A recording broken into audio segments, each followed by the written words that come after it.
Hi everyone, I'm Jerrel. I'm a normal human being. I'm not a YouTuber. I make video games for a living, and that includes commercial games and also free homebrew games. So today I'll be looking at the latest trailers that we received for Bleach Rebirth of Souls. I'll be looking at the videos for Yoruichi and for Byakuya, and I won't be looking at these trailers as a gamer or a fan of Bleach.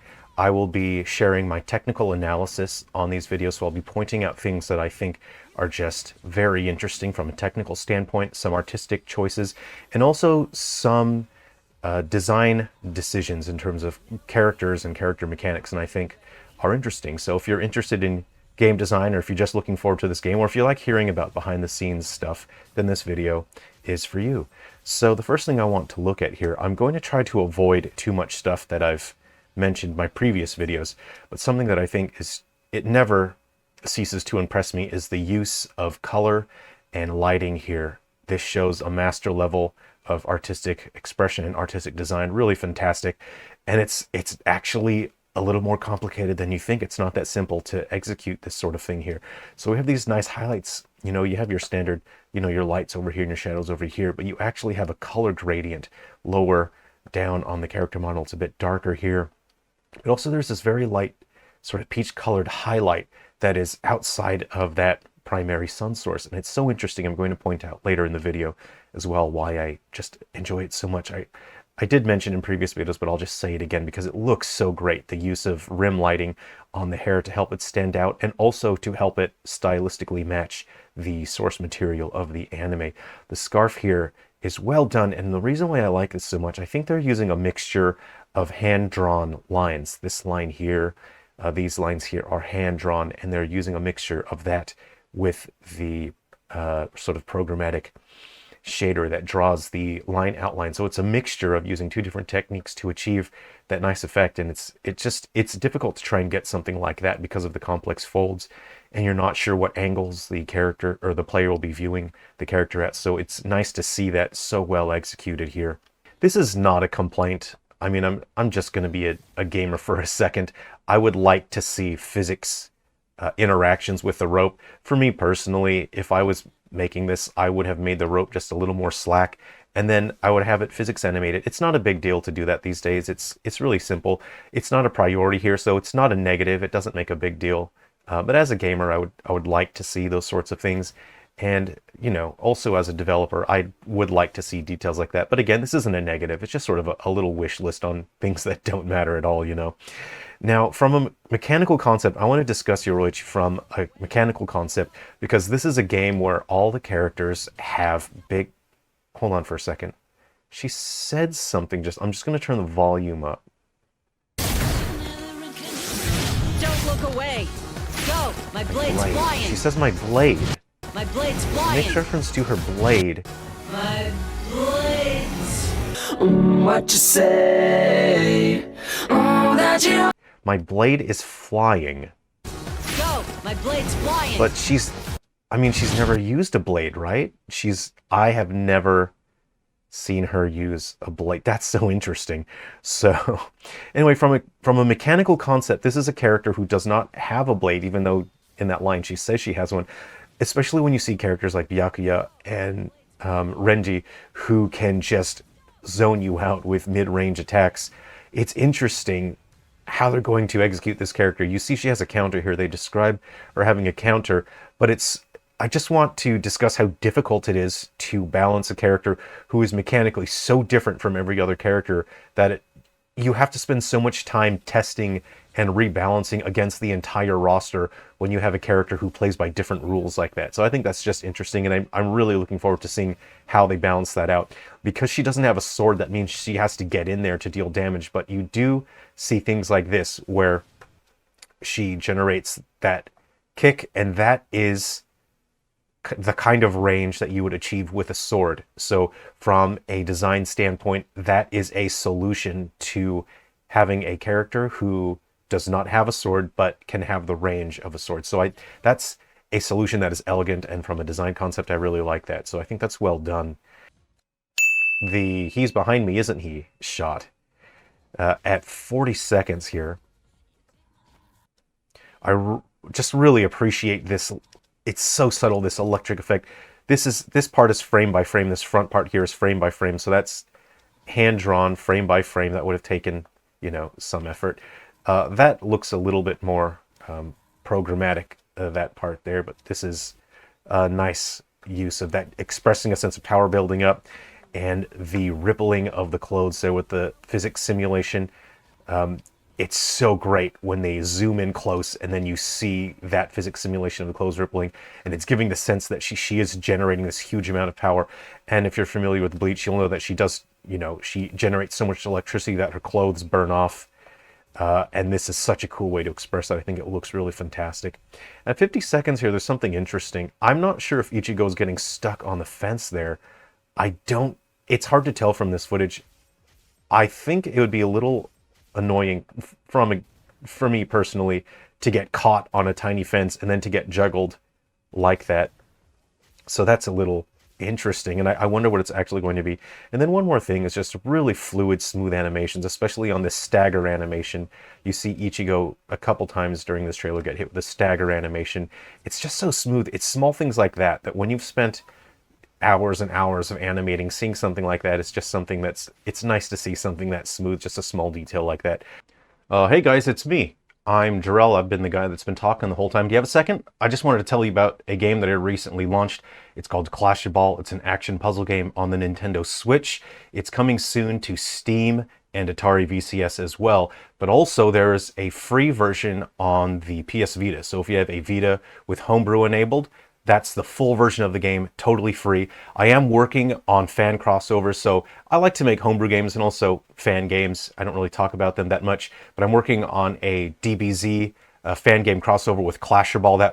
It's not coming to the commercial versions of the game, but the free versions that you'll see on the Vita, and I'm doing a free version for those on the PC. And I will do a Bleach version in the future as well. I'm working on a couple other fun homebrews.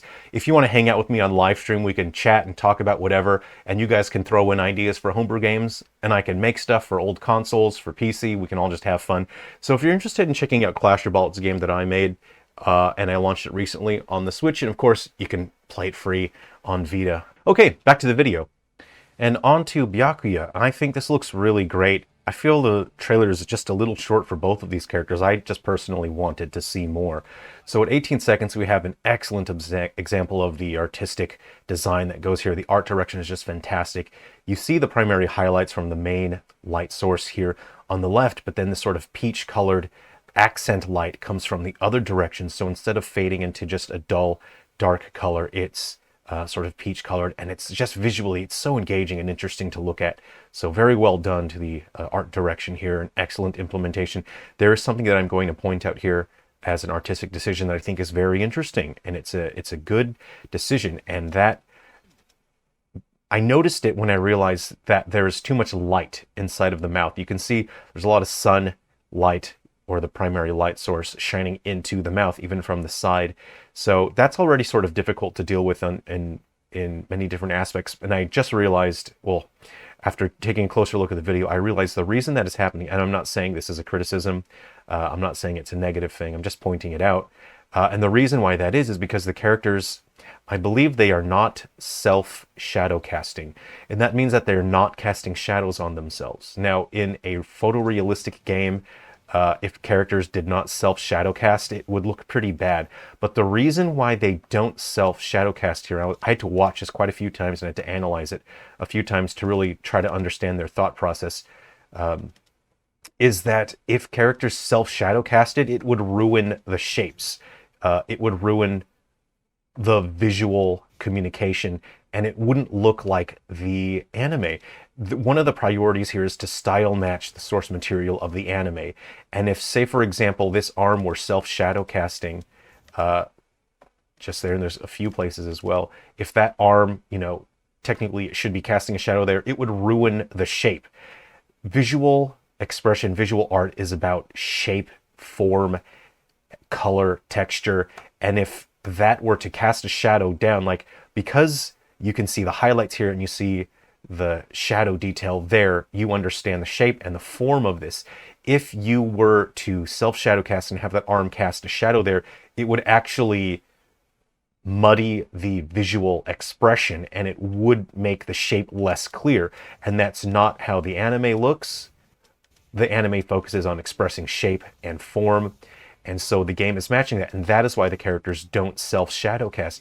And I think it's just an interesting decision. This is another situation where you should see the characters self-shadow casting.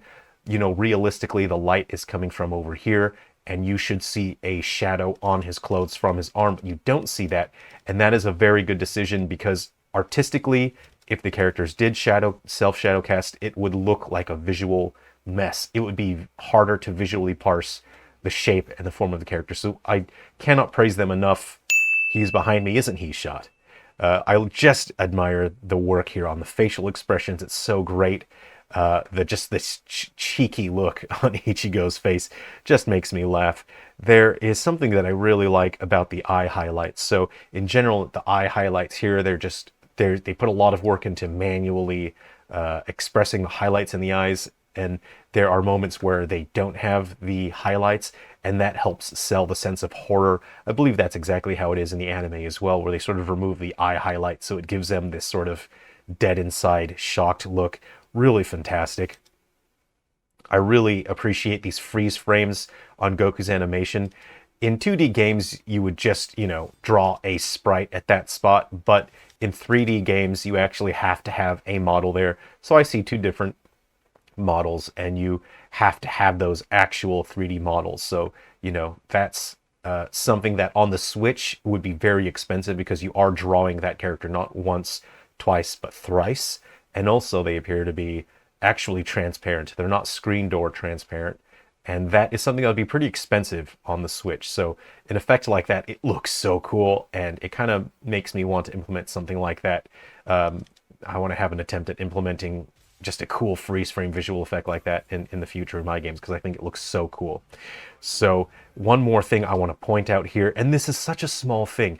As a gamer, these things, they don't really mean that much to you, but I've done a lot of rigging and a lot of animating in my time, and as a developer and as a rigger and animator, just having this forearm rotation, it's a big deal. I'm gonna make a big deal out of it, even though it doesn't seem like it's a big deal. It is very hard to get something like that to look good. And that's because you're just rotating the bone, and in general, the bones inside the character, they don't really want to do that. And if you are not careful when you try to rotate that, it's gonna just warp and destroy that character's geometry, and it's gonna look really bad. So the fact that this looks so good when he rotates his arm like that, I'm so impressed. It looks so great. And I know I'm making a big deal out of something that seems like absolutely nothing, but this is a big deal that it looks this good. If you're getting into game development, if you get into modeling and rigging, you'll probably think back to this video, and hopefully you'll think, oh whoa, Jerrel was right. It actually is pretty hard to get arm rotations to look pretty good like that. So I really admire the work they've done here. It's just fantastic. I'm really looking forward to this game. So this has just been so cool. Anyway, I hope you've enjoyed taking a look at that, and hopefully we'll get more cool trailer footage pretty soon. Okay, how do I do a visual effect and go like that? Thanks so much for watching, everyone. I really appreciate it, and especially I want to thank the patrons who helped me keep the lights on in my studio. Thank you so much to you guys. I'm hoping I can launch a new commercial game pretty soon, and if the sales go well with that and my current games, hopefully I can spend a little bit more time making homebrew games and doing live streams, so we can hang out, we can all just share cool ideas. You guys can throw ideas out in the live stream, and I can put them in homebrew games, and we can have fun and just make some cool stuff that we can enjoy together.